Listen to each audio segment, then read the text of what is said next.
Assalamualaikum warahmatullahi wabarakatuh. Selamat pagi. Perkenalkan, saya Widya Chandra Dewi. Saya merupakan dosen Prodi Manajemen Program Sarjana di Universitas Pamulang, Tangerang Selatan. Sebagai dosen, saya telah melaksanakan tridharma perguruan tinggi di bidang pengajaran, penelitian, dan pengabdian kepada masyarakat. Khususnya dalam bidang pengajaran, saya mengacu pada mata kuliah manajemen pemasaran, mata kuliah dengan bobot 3 SKS yang berada di semester 2. Adapun capaian pembelajaran yang diharapkan setelah menyelesaikan seluruh materi perkuliahan manajemen pemasaran adalah mahasiswa mampu merancang kegiatan pemasaran melalui serangkaian proses perencanaan, pengarahan, pengendalian, dan pemetaan distribusi pada elemen bauran pemasaran sesuai segmentasi dan target pasar yang efektif dan efisien. Dan untuk pembelajaran ini, saya menggunakan metode blended learning yang artinya mengombinasikan antara pembelajaran luring dan daring.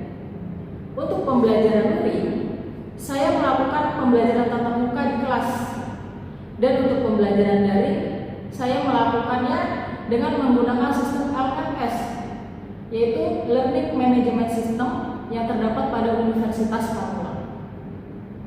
Serta saya menggunakan metode DIA, yaitu Delivery, Interaction, dan Assessment. Sistem penilaian mata kuliah ini ada 4 komponen. Yang pertama itu kehadiran dengan bobot 10%. Kemudian yang kedua adalah tugas dengan bobot 20%, lalu yang ketiga adalah UTS dengan bobot 30%, dan yang keempat itu UAS sebesar 40%. Diharapkan penilaian ini bersifat objektif sehingga capaian pembelajaran mata kuliah ini dapat terpenuhi. Demikian yang dapat saya sampaikan. Berikut adalah cuplikan video pengajaran saya di dalam kelas. Selamat menyaksikan. Assalamualaikum warahmatullahi wabarakatuh. Waalaikumsalam warahmatullahi wabarakatuh. Selamat pagi semuanya. Pagi. Oke, sebelum mulai pembelajaran hari ini, kita berdoa terlebih dahulu ya. Ketua kelas silakan berdoa. Teman-teman, marilah sebelum mengawali pelajaran kita pada hari ini, kita mengawali dengan berdoa. Kita berdoa menurut agama dan keyakinan kita masing-masing. Berdoa dimulai.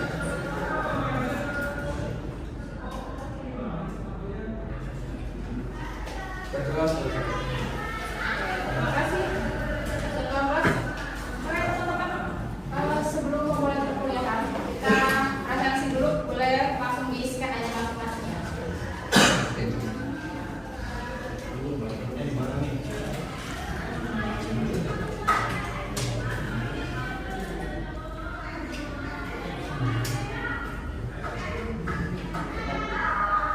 Sudah ya?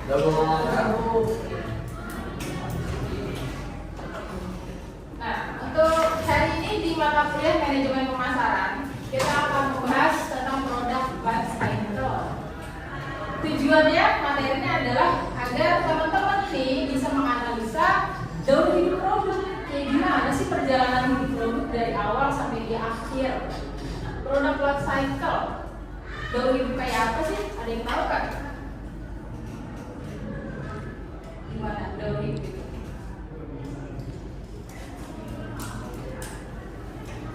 Perjalanan dari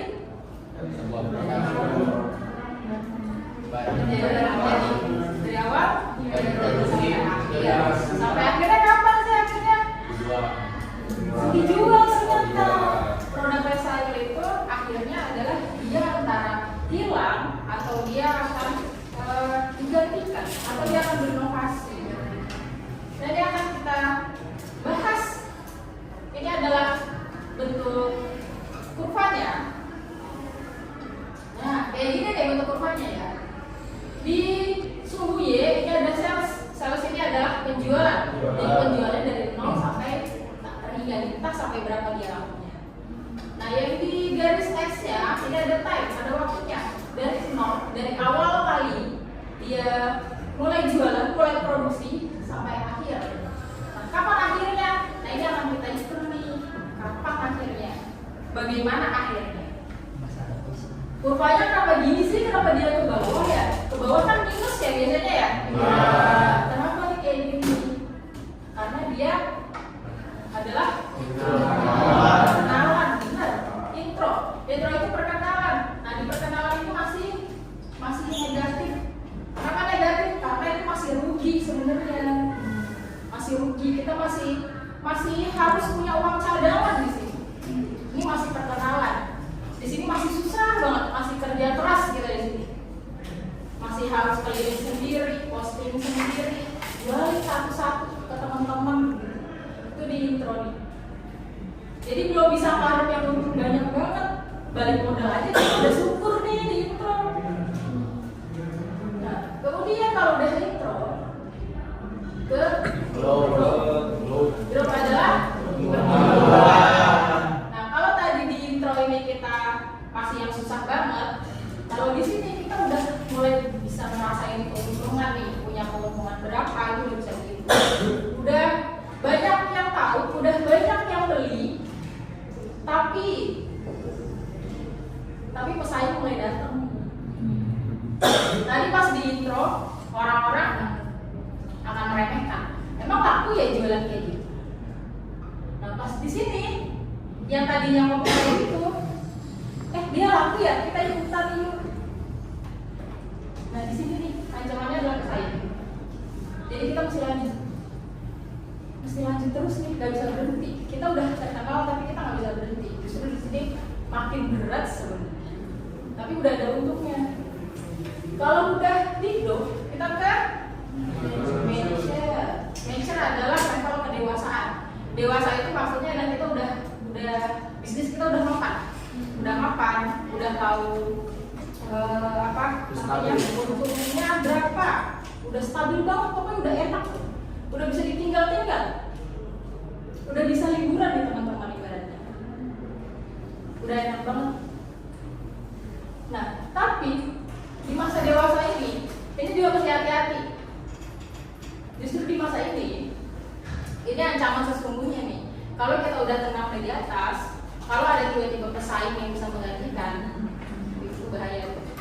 Kalau teman-teman di venture ini terlalu leha-leha, bisa menuju ke decline. Decline ini apa nih? Berarti turun. Hampir bangkrut, bisa bangkrut, bisa hilang, atau bisa hal lainnya yang terjadi.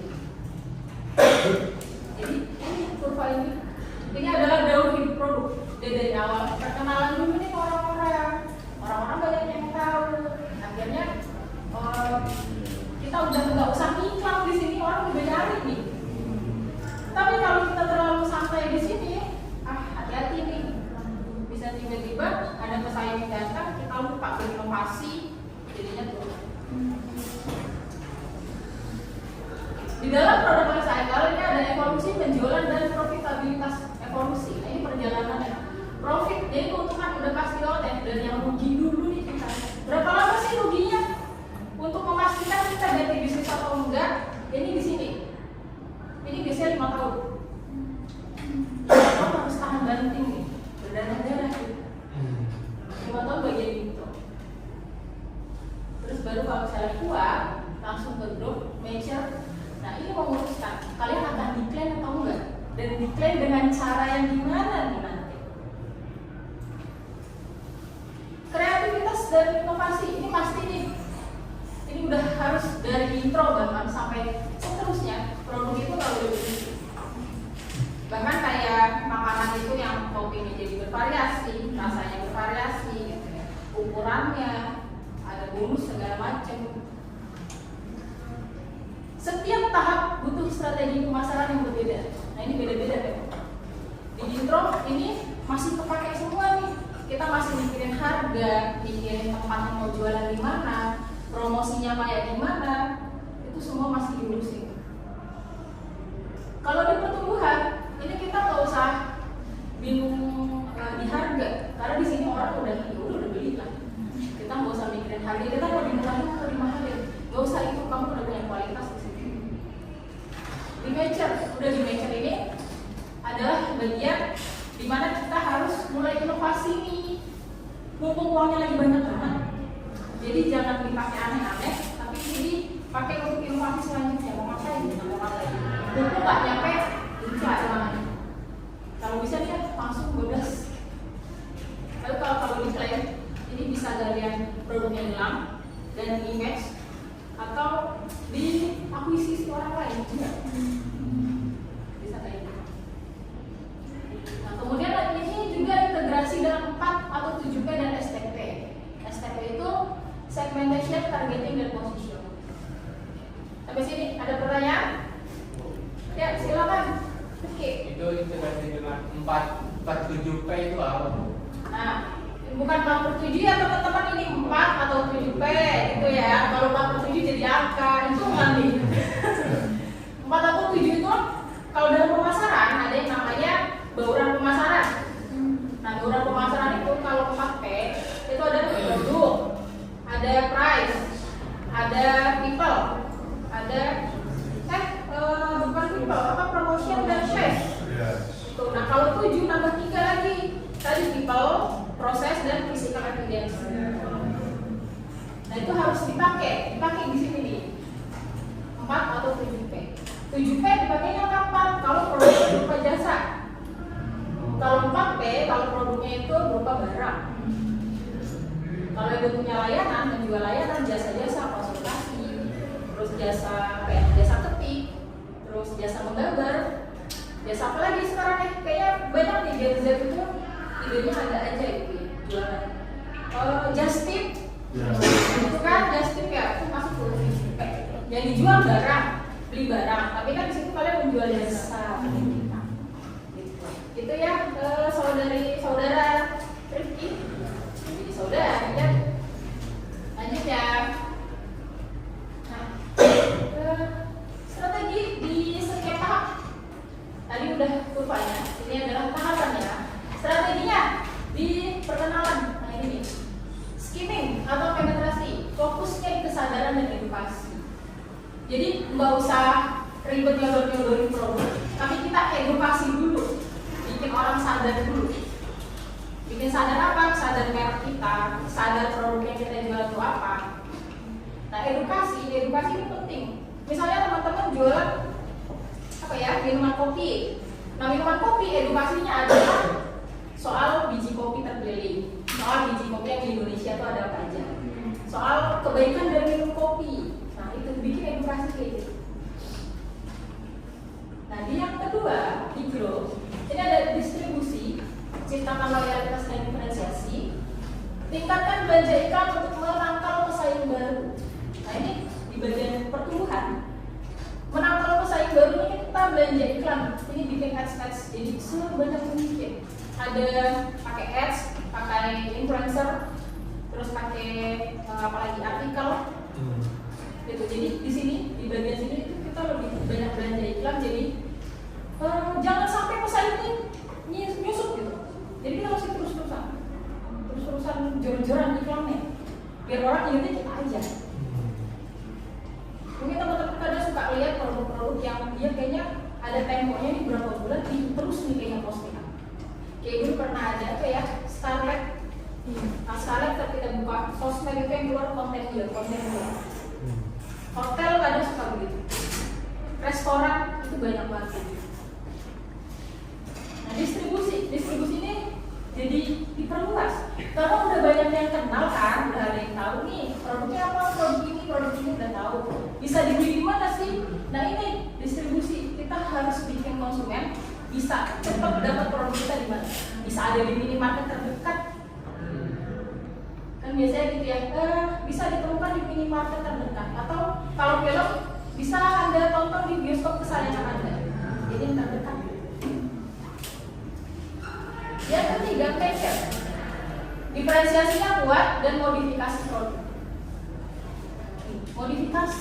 Jadi kalau udah dewasa dan matang-matang aja, ibaratnya kita makin tua akan ada semakin yang baru, yang makin muda, makin fresh, hilang kan artis-artis gitu tuh, ya kan? Iya, betul. Jadi kalau misalnya dia nggak ada sesuatu yang bagus, nggak ada sesuatu yang oke,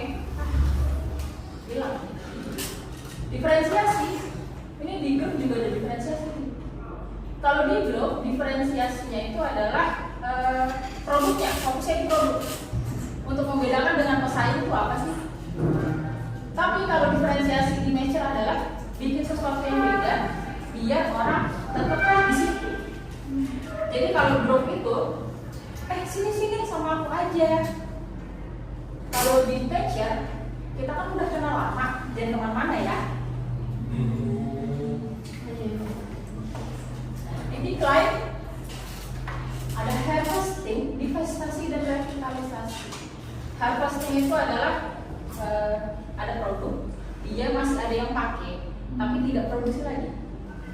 Dia masih ada yang pakai, masih terus bayar, masih terus ada layanannya, tapi dia kalau misalnya fitur-fitur baru dia nggak akan dikembangkan lagi. Contohnya adalah telepon rumah Telkom. Bukan yang sama IndiHome ya? Kan ada yang sama IndiHome. Nah yang dulu. Yang dulu itu kan konvensional. Itu dia nggak akan ada fitur apa-apa lagi. Tapi kalau misalnya ada yang masih pakai, ya udah. Jadi dianggap itu adalah panen aja. Uang yang masuk ya udah. Nah uang yang masuk ini itu produk yang lain. Harvesting begitu. Kemudian ada investasi dan revitalisasi. Investasi ini adalah jual, akuisisi. Jadi buat kerjasama sama perusahaan lain dibeli sama dia. Contohnya kayak Nokia itu kan dia turun ya, kan akhirnya itu dijual ke Microsoft dijual Nokia Lumia. Ingat? Nokia Lumia itu adalah satu-satunya handphone yang sistem operasinya adalah Windows. Dia Windows, tapi dia gagal. Itu investasi, akuisisi. Nah, yang ketiga revitalisasi. Revitalisasi itu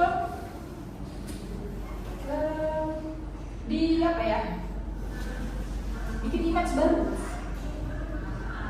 baru. Mungkin bisa kemasannya. Tahu mie kremes anak mas nggak?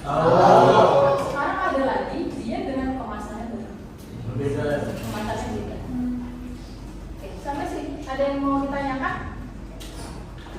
Izin bertanya Bu. Ya, silakan Zidan. Perkenalkan nama saya Zidan. Saya ingin menanyakan seputar bagian baseline.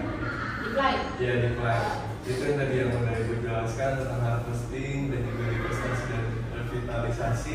Itu contoh seperti analoginya itu gimana sih Bu? Oke, gampangnya adalah kalian itu punya mobil tua. Kalian punya mobil tua nih. Mobil tua, kalau harvesting adalah kalian pakai terus mobil itu sampai dia benar-benar mati. Kebobrok nih, sampai benar-benar dia nggak bisa jalan. Itu harvesting, pakai terus. Handphone udah sampai dikametin gitu. Itu harvesting, sampai dia benar-benar mati.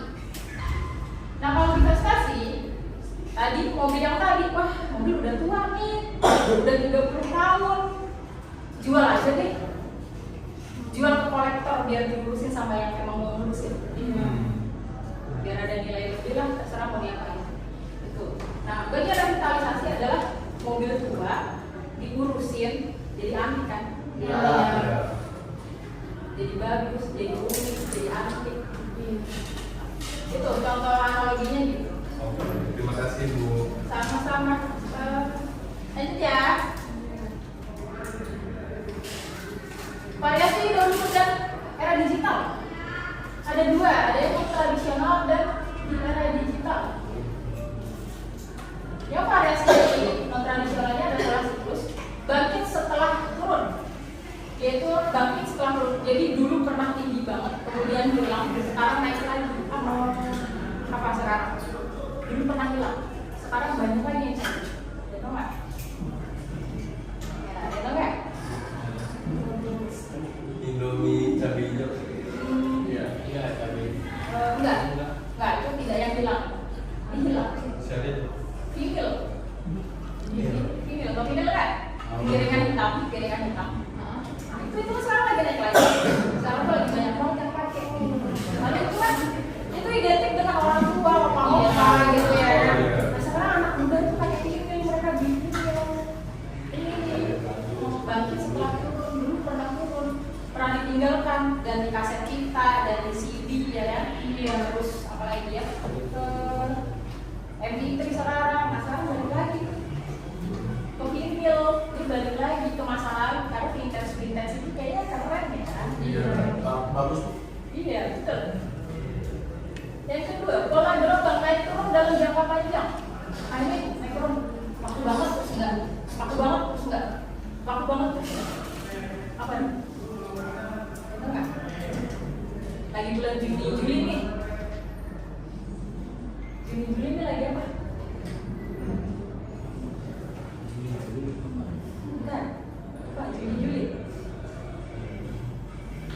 tahun ajaran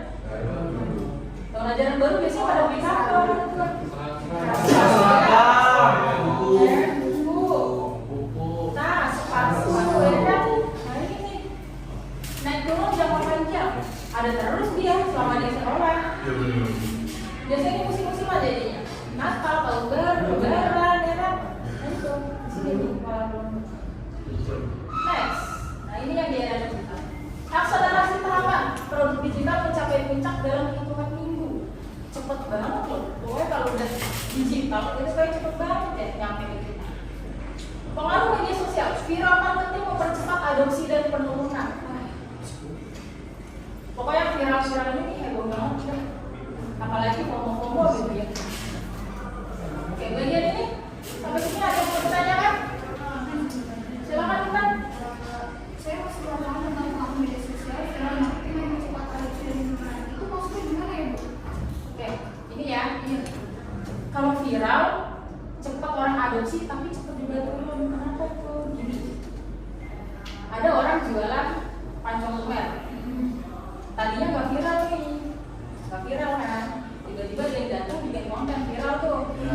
Orang pada beli, bener kan nih? Orang pada beli adalah adopsi. Orang pada beli. Emang di situ orang cuma mau nyobain doang kan enggak? Ada yang cari tahu ini bahannya apa, cara masaknya gimana. Bikin juga deh dia akhirnya jadi pesaing. Kenapa penurunannya cepat? Karena pesaingnya jadi cepat banyak juga. Sama kayak tempat wisata yang tadinya bagus banget, pas viral banyak yang datang rusak. Iya. Jadi kalau viral itu ada bagusnya, emang jadi cepet banget orang. Jadi pengen cobain, jadi pengen datang. Tapi cepet turun, karena pesaing juga jadi cepet. Itu ya, selalu dari Intan. Satu-satunya hal yang konstan adalah perubahan. Jadi perubahan itu tidak pernah berubah. Dia akan terus berubah. Perusahaan yang tidak berinovasi akan mati. Tadi.